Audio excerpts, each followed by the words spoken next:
ইসলাম সম্পর্কে সঠিক জ্ঞান পেতে সত্যের পথ চ্যানেলটি সাবস্ক্রাইব করুন। নামাজ পড়ো সেইভাবে যেভাবে আমাকে নামাজ পড়তে দেখছো। সুবহানাল্লাহ ওয়া বিহামদিহি। হুজুরের মতো নামাজ পড়তে হবে। নামাজে দাঁড়ায়া হায়রে কপাল, মসজিদে ঢুকতে যত দেরি, বেরোতে দেরি নেই। বাইরেতে পারলেই যেন বাসে। তারপরে ইমাম যদি আত্তাহিয়াত পড়তে একটু দেরি করে বসে, পিছন থেকে সমানে সিগন্যাল আসতে থাকে। লক্ষ্য করছেন আপনারা? এর নাম ফাইজলামি। এটার নাম কি? এই ফাইজলামি করার অধিকার নাই তোমার। ইমামকে তুমি ডিকটেট করতে পারো না। ইমামকে হুঁশিয়ার করার জন্য যদি কাশি দিয়ে থাকো, তোমার নামাজ ফাসেদ হয়ে যাবে। নামাজের ভিতরে কাশি দিয়ে ইমামরে শুনায় দেয় যেন, ইমাম সাহেব আমার মামলা তো ডিসমিস হয়েছে কখন, আপনার খবর কি? কোন মকামে আছেন এখন? নামাজ সোজা হয়ে দাঁড়াতে হবে, তাদিল আরকান ঠিক রাখতে হবে। তাদিল শব্দের অর্থ হলো বরাবর করা। রুকুর ভিতরে থাকবেন যতক্ষণ, দাঁড়িয়ে থাকবেন ততক্ষণ, অন্তত এক তাসবিহ পরিমাণ তো বটেই। সেই পরিমাণ সোজা হয়ে দাঁড়ানো হয় না, ওয়াজিব তরফ হয়ে যাচ্ছে। আমার বন্ধুগণ, নামাজ যদি না হলো, যার নামাজ আছে তার সব আছে, যার নামাজ নাই তার ফাউন্ডেশন নাই, ঈমানও নাই। রুকুর ভিতরে যতক্ষণ থাকবেন, রুকুর থেকে দাঁড়িয়ে রব্বানা লাকাল হামদ হামদান কাসীরান তাইয়িবান মুবারাকান ফি, একজন সাহাবী এই দোয়া পড়েছিলেন। হুজুর বললেন, ও সাহাবী, তুমি যখন এই দোয়া পড়তেছিলে তুমি জানো না আমি নবী, আমি দেখি, তোমরা দেখতে পাও না, আমি দেখতেছিলাম ফেরেশতারা তুমি এই যে দোয়াটা পড়তেছিলে রুকু থেকে দাঁড়াইয়া, তোমার আমল নামায় নেকি কে কত বেশি লিখবে তা নিয়ে ফেরেশতারা প্রতিযোগিতা করতেছিল। দুই সেজদার ভেতরে এক সেজদা দিয়েছেন সুবহানা রাব্বিয়াল আ'লা। বলেন তো, সুবহানা রাব্বিয়াল আ'লা, সুবহানা রাব্বিয়াল আ'লা, সুবহানা রাব্বিয়াল আ'লা। সময় লাগে না? লক্ষ্য করে দেখেন যে মুরগিতেও এত তাড়াতাড়ি দানা খাইতে পারে না যত তাড়াতাড়ি সেজদা দিয়ে উঠে যায়।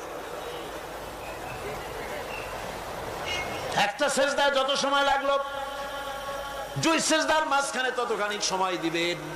আল্লাহুম্মা গফিরলি ওয়ারহামনি ওয়াফিনি ওয়াহদিনি ওয়ারযুকনি।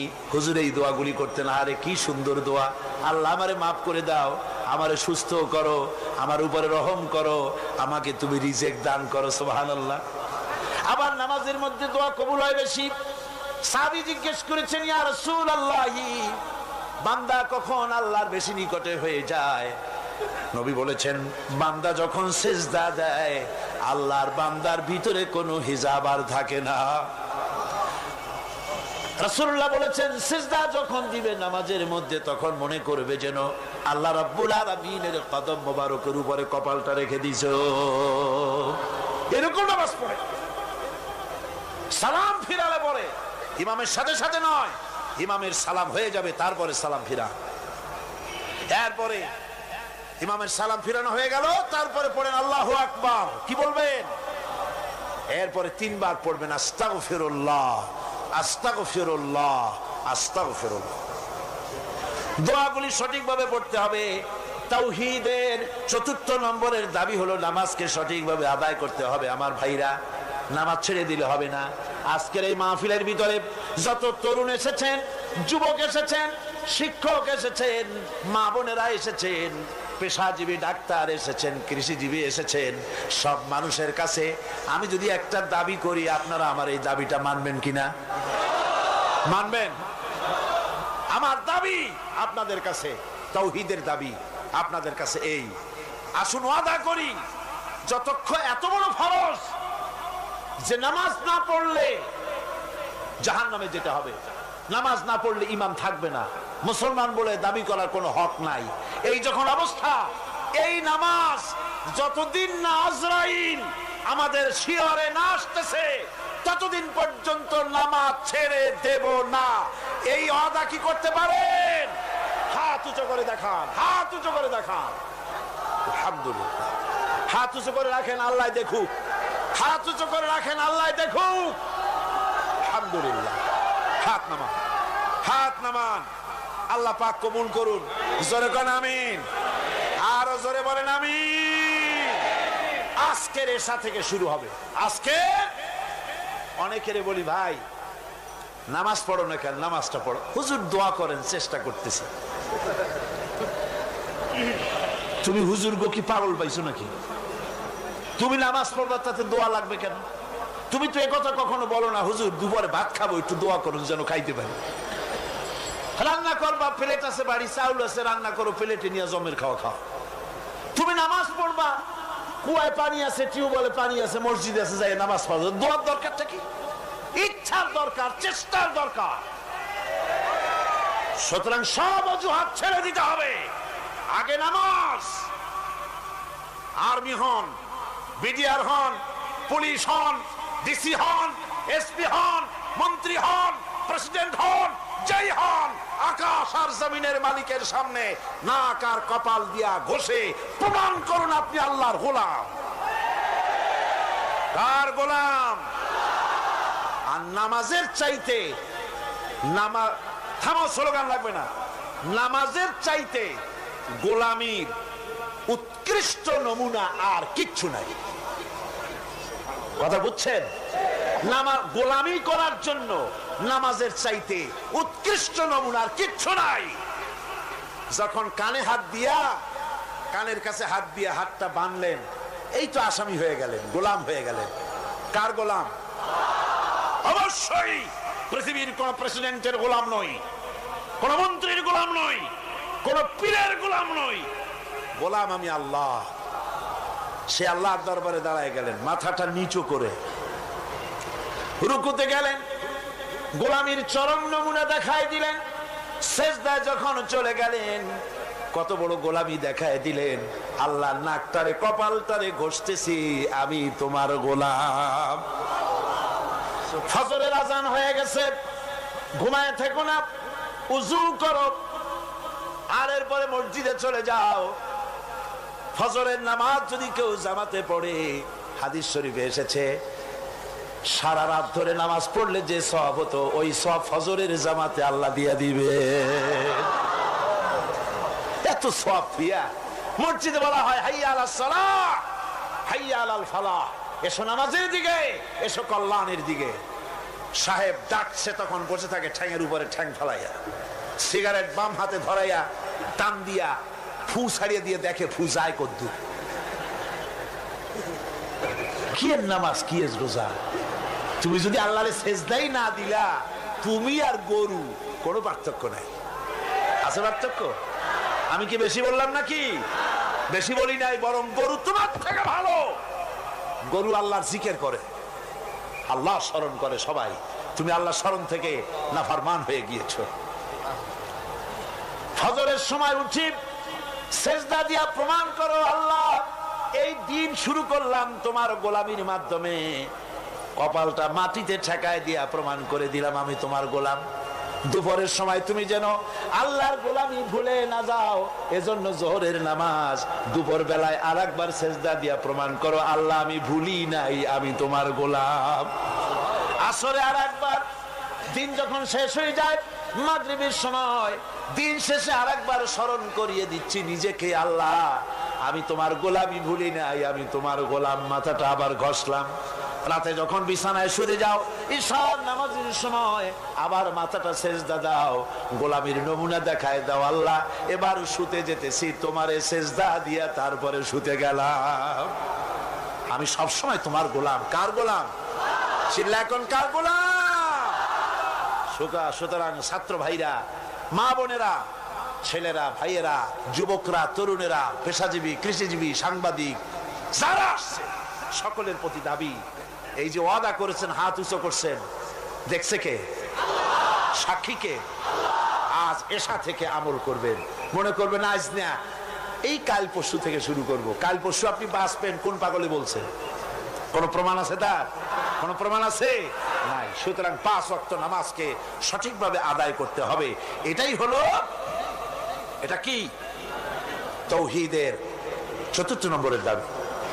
5ম নম্বরের দাবি হলো আল্লাহর হুকুম পালনকারী বান্দায় পরিণত হতে হবে। আল্লাহ যা হুকুম করেছেন তা সব মেনে নিতে হবে। ফাইলাহুকুম ইলাহু ওয়াহিদুন ফালাহু আসলিমু ওয়া বাশশিরিল মুখবিতিন। অতএব তোমাদের আল্লাহ রাব্বুল আলামিনের সামনে, এক আল্লাহর সামনে আনুগত্যের মস্তক অবনত করে দাও। আর আনুগত্যকারীদের জন্যই রয়েছে আল্লাহর সুসংবাদ। তাদের জন্য খুশখবরি আছে জান্নাতের, যারা নাকি আনুগত্য করে, যারা মাথা নত করে আল্লাহর দরবারে, তাদের জন্যই শুভ সংবাদ আছে।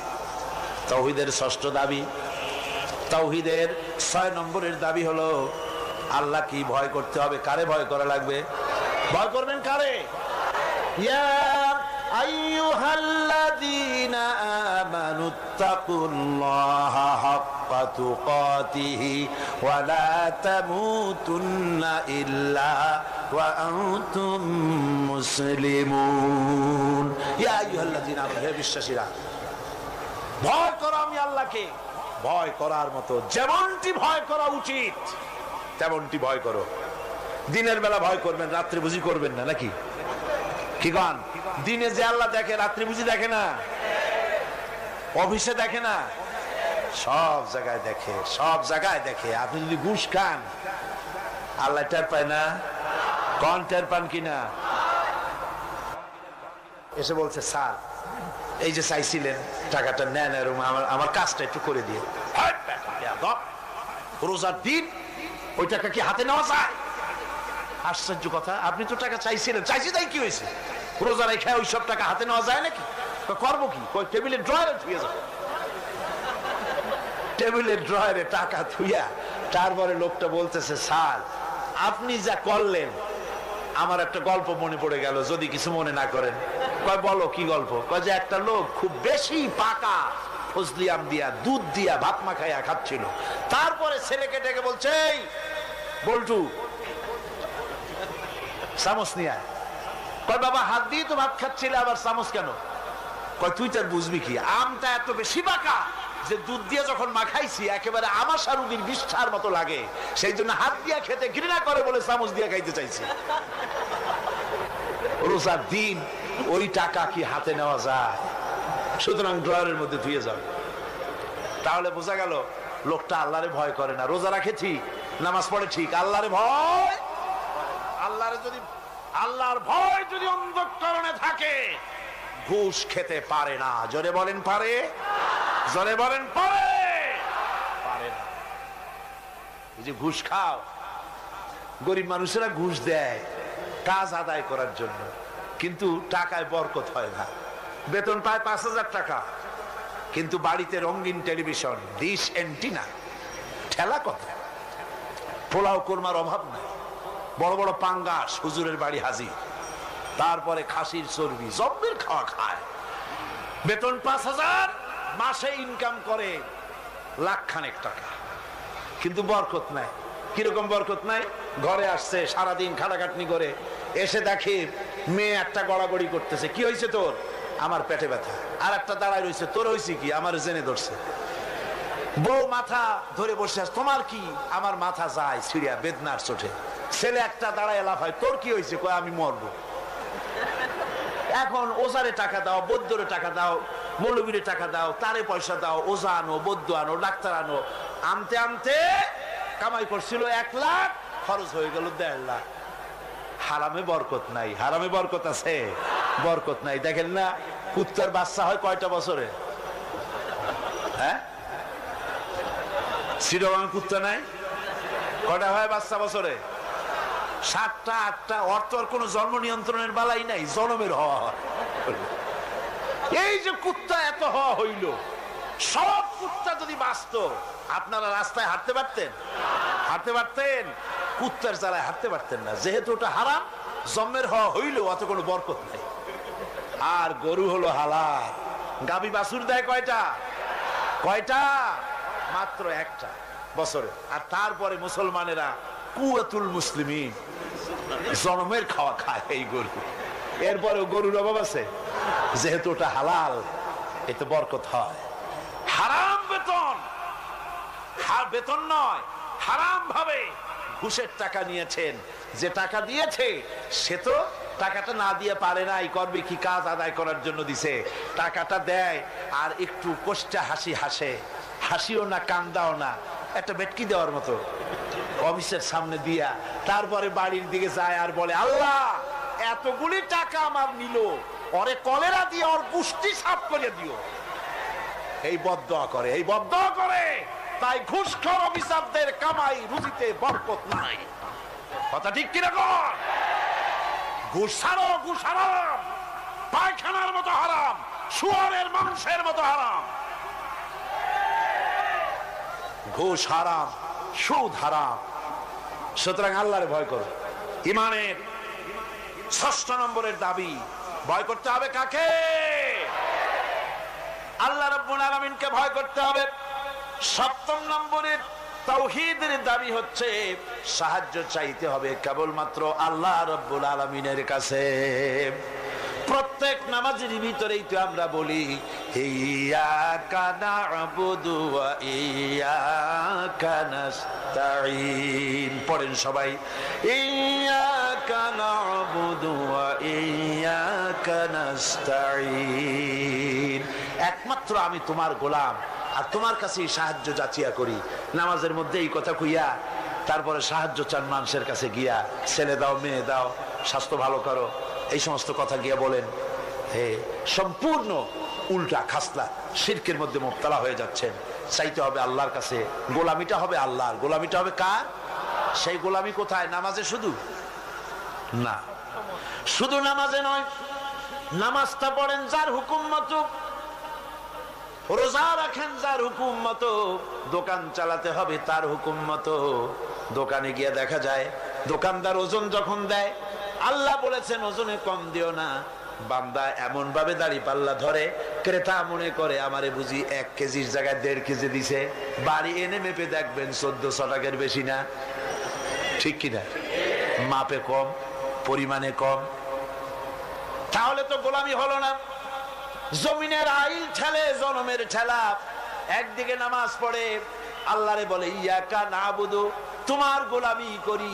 গোলামির প্রমাণ দেখো, জমিনে যখন জমিন চাষ করে, চাষ করার সময় লাঙ্গলের মাথা বুঝি খারাপ হয়ে যায় আইলের কাছে গেলে? আইল ঠেলিয়া একেবারে কাম শেষ।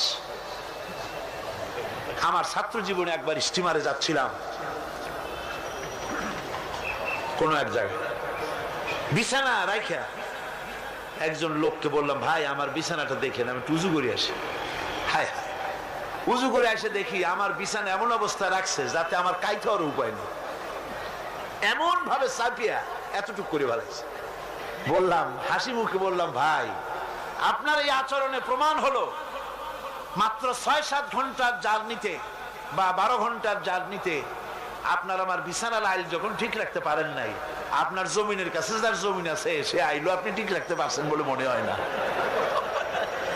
রাসূলুল্লাহ বলেছেন, লানাল্লাহ মান গায়্যারা মানারা, যে ব্যক্তি জমিনের আইল টেরা বাঁকা করে তার উপরে আল্লাহর লানত, আল্লাহর অভিসম্পদ।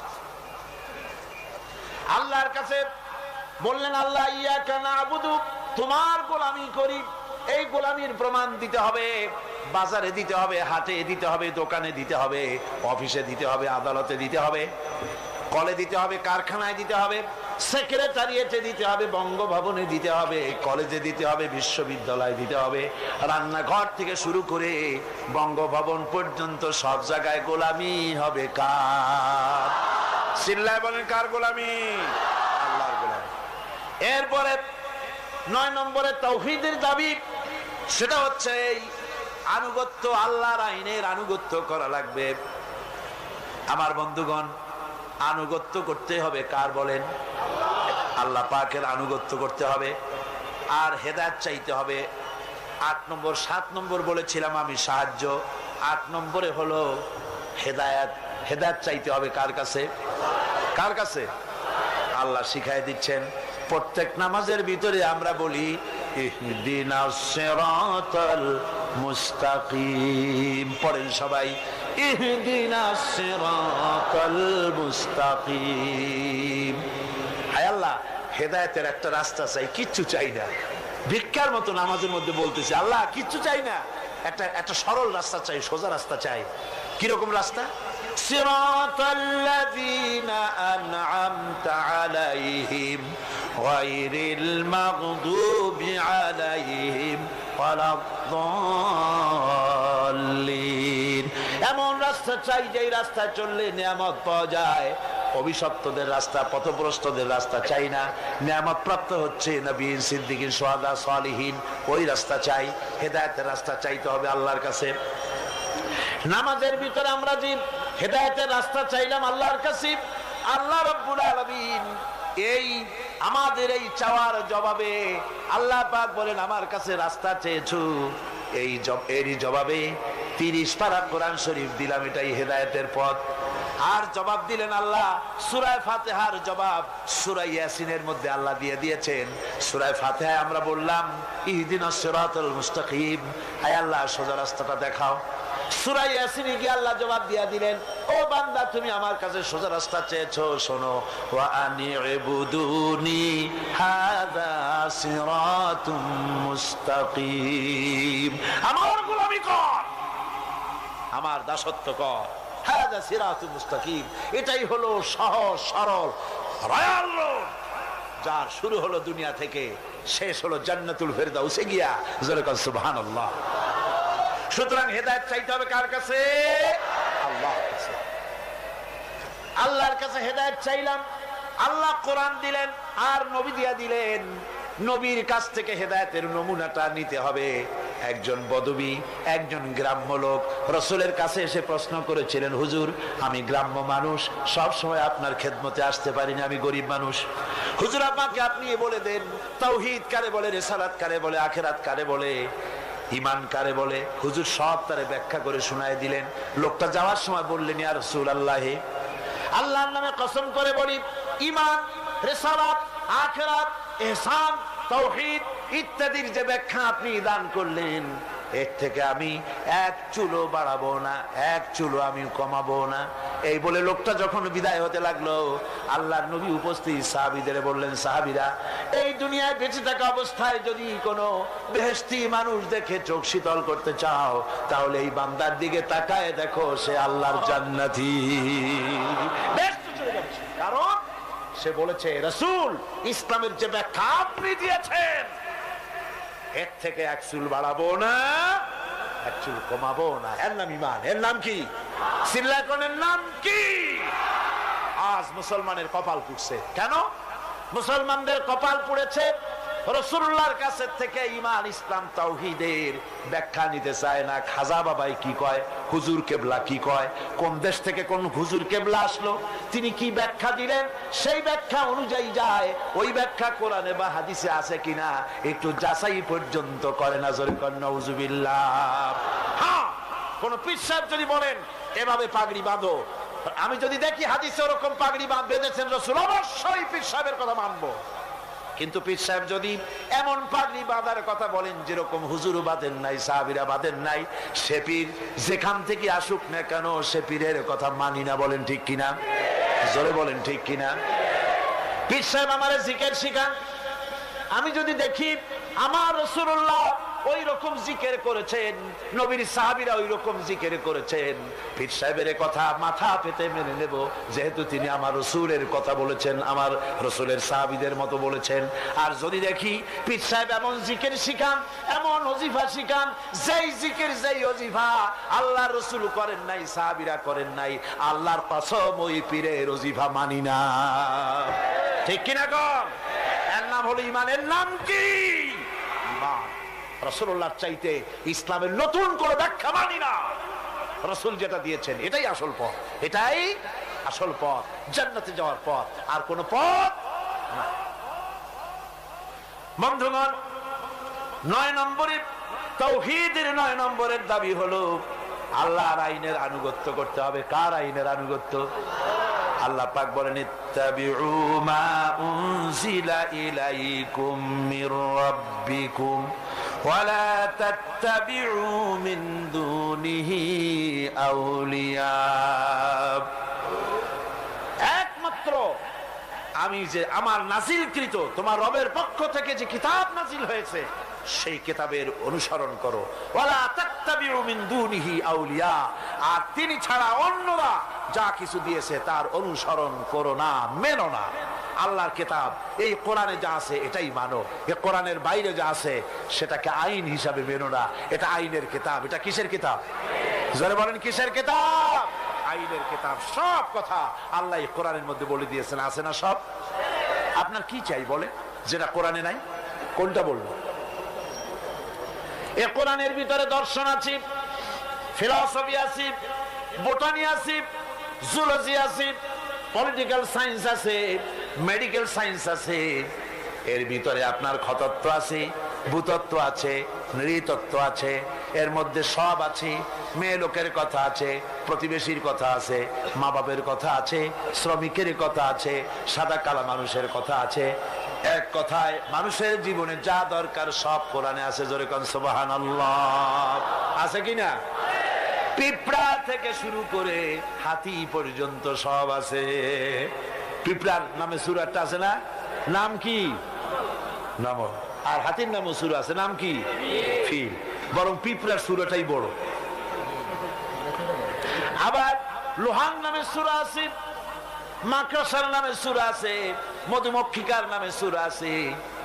এই পৃথিবীর অর্ধেক জনশক্তি নারী, সে মেয়ে লোকের ব্যাপারেও সূরা আছে। আছে কিনা কোন? এসব কথা আমি আগামীকাল বলবো ইনশাআল্লাহ। আল্লাহ পাক বলেন তিবিয়ানান লিকুল্লি শাই, খুলে খুলে সব কথা কোরআন শরীফের মধ্যে আমি বলে দিয়েছি। সুতরাং মানব রচিত সব মতবাদ ছেড়ে দিয়ে মানব রচিত সব মতবাদ দুপায়ে দোলে আসতে হবে কোরআনের ছায়াতলে। কোথায় আসতে হবে? কোরআনের ছায়াতলে আসতে হবে। সব ভুলে যেতে হবে, সবকিছু অন্ধকার, আর ইসলাম হলো নূর। এই পৃথিবীতে আপনারাই আমাকে বলেন, সমাজতন্ত্র আল্লাহর তৈরি না মানুষের তৈরি? পুঁজিবাদ আল্লাহর তৈরি না মানুষের তৈরি? ধর্ম নিরপেক্ষতাবাদ আল্লাহর তৈরি না মানুষের তৈরি? কমিউনিজম আল্লাহর তৈরি না মানুষের তৈরি?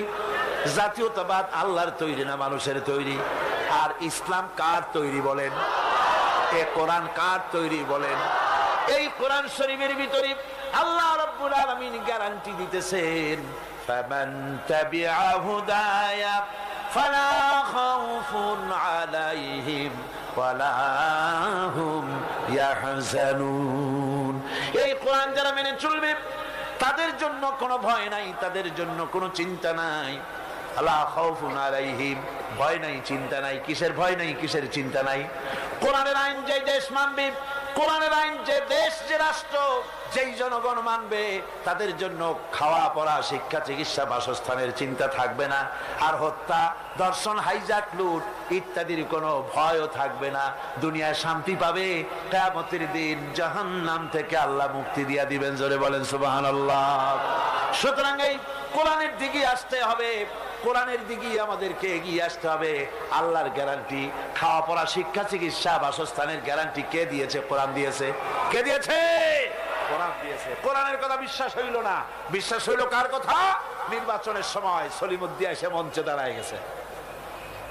একজন, উনি দাঁড়াবার আগে একজন এসে বলল, ভাইয়ের আমার, বোনের আমার, এতক্ষণ ধরে যার বক্তব্য শোনার জন্য প্রচন্ড রৌদ্রের ভেতরে প্রতীক্ষায় ছিলেন, ইনি সেই গরিবের বন্ধু, শ্রমিকের শত্রু নাকি জানি, জনগণের কলিজার টুকরা, কৃষকের নয়নের মণি, সাধারণ মানুষের ঘিলুর চামড়া, অমুক চেরাগালী সাহেব। উনি এবার বক্তব্য রাখবেন। উনি বললেন, এবার আমি দাঁড়াইছি, আমারে ভোট দেন। সালাম কত তখন, মাশাআল্লাহ। ধর্মের কথা ওরা আমাদের বলে, আমরা নাকি ধর্মের নামে রাজনীতি করি, ধর্ম নিয়ে নাকি আমরা ব্যবসা করি। নাউজুবিল্লাহ। ধর্ম ব্যবসা তো ওরা, ধর্ম ব্যবসায়ী কারা? ওরাই। মৌসুম আসতে পরে সারা বছরে সালাম দেয় না, নির্বাচন যখন আসে খায়রে সালাম, সালাম দিতে দিতে আসসালামু আলাইকুম, এত সময় বলবে কতক্ষণ? খালি কয় চালকুম চালকুম, তাড়াতাড়ি হয়ে যায়। দ্রুত সালামের ব্যবস্থা। তারপরে বাড়ি বাড়ি গিয়ে হাজির, সালামের দেখেন গরজ কত। বরিশালে শুনে আসলাম, একজন ক্যান্ডিডেট নাকি এরকম গত নির্বাচনে সালাম দিতে দিতে একেবারে শেষ, তারপরে রাতে বাড়ি ফিরতেছে ক্যানভাস করে, রাত্রিবেলায় যাওয়ার সময় রাস্তা দিয়ে যাচ্ছে, সাথে লোকজন আছে, সামনে দেখে রাস্তার উপরে একটা মানুষের মতো কয় আসসালামু আলাইকুম, জবাব নেই। আরে ভাই, জবাব না দেন, ভোট না দেন, সালামের জবাবটা তো দিবেন, তাও কথা কয়। তারপর আচ্ছা ঠিক আছে একটু মুসাফা করি, হাত দিয়েছে, তা হাতও বাড়াইলাম, ব্যাপারটা সালাম দেই, সালামদের জবাব দেয় না, হাত বাড়াইলাম, মুসাফা করে না, কি কাছে যায় দেখে যে মানুষ না মরা খাজুর গাছ। এই গরজ হয় তখন, বাড়ি বাড়ি যায়, মানুষের দরদে অস্থির, লক্ষ লক্ষ টাকা খরচ করে নির্বাচনে জনগণের মহব্বতে। তার মানে হলো নির্বাচন হচ্ছে একটা ইলেকশনে জিতে যাওয়া, এটা হলো বড় রকমের একটা কৃষি ক্ষেত। এখানে 10 লাখ জমা করতে পারলে, মন্ত্রী হইতে পারলে 20 কোটি টাকা ইনকাম করার পথ হয়ে যায়, বিরাট বিরাট বড় লোক হয়ে যায়। তখন আর গরিবের কথা মনে থাকে না। মাশাআল্লাহ, গর্দান এইরকম মোটা হয়, ফিরতে পারে না, সশরীরে ফেরা ছাড়া খালি মাথা ফিরাইতে পারে না, গাজী রকেটের মতো। তারপরে পেট মাশাআল্লাহ এরকম উকুন মারা যায় পেটের উপরে। কোন হলে যদি ঢোকে, হলের মধ্যে যারা থাকে তারা কয় যে শুধু তো পেট দেখি, নেতা কই? কই নেতা তো পিছনে। জনগণের মাল খাইয়া তারপরে এইভাবে হারাম খেয়ে শরীরকে পরিপুষ্ট করে, মানুষকে ধোকা দেয়, আর মানুষগুলো ধোকায় পড়ে যায়। এবারে শেষ নম্বর, এবারে সর্বশেষ নম্বর, তাওহীদের 10 নম্বর দাবি হলো, তাওহীদের 10 নম্বরের দাবি হচ্ছে আল্লাহ পাকের নির্ভেজাল খাঁটি বান্দায় পরিণত হতে হবে। এটা হলো ইমানের দাবি, তাওহীদের দাবি। মুমিনের কাছে যারা ইমান এনেছে বলে দাবি করেছে, আল্লাহরে মানি বলে যারা দাবি করেছে, তাদের জন্য 10 নম্বরের তাওহীদের দাবি হতেছে নির্ভেজাল খাঁটি মুসলমান হতে হবে। কি মুসলমান? খাঁটি মুসলমান, নির্ভেজাল, সলিড, যার ভিতরে শিরক এবং বিদআত থাকবে না। ভয় করবে কেবলমাত্র আল্লাহকে, নামাজ পড়বে 5 ওয়াক্ত, সুদ খাবে না, ঘুষ খাবে না, জিনা করবে না, জমিনের আইল ঠেলবে না, আর বাঁচবে তো বাঁচবে আল্লাহর জন্য, মরবে তো মরবে। আল্লাহ রাব্বুল আলামিন শিখায় দিচ্ছেন এরকম খাঁটি বান্দা হওয়ার জন্য বলো, কুল ইন্না সালাতি ওয়া নুসুকি ওয়া মাহইয়ায়া ওয়া মামাতি লিল্লাহি রাব্বিল আলামিন। পড়েন সবাই, ইন্না সালাতি ওয়া নুসুকি ওয়া মাহইয়ায়া ওয়া মামাতি লিল্লাহি রাব্বিল আলামিন। নিশ্চয়ই আমার নামাজ, আমার কোরবানি, আমার হায়াত, আমার মত সবকিছু ওই আল্লাহর জন্য, যিনি তামাম জাহানের পালনেওয়ালা রব। ওই আল্লাহর জন্য, আমার বেঁচে থাকা আল্লাহর জন্য, আমার মরে যাওয়া আল্লাহর জন্য, আমার নির্বাচন আল্লাহর জন্য, আমার ভোট আল্লাহর জন্য, আমার ক্যানভাস আল্লাহর জন্য, আমার চাঁদা আল্লাহর জন্য, আমার ব্যবসা আল্লাহর জন্য, আমার মরে যাওয়া আল্লাহর জন্য, আমার জন্ম থেকে শুরু করে মৃত্যু পর্যন্ত সব কাজ কার জন্য? জোরে বলেন, জোরে বলেন, কার জন্য?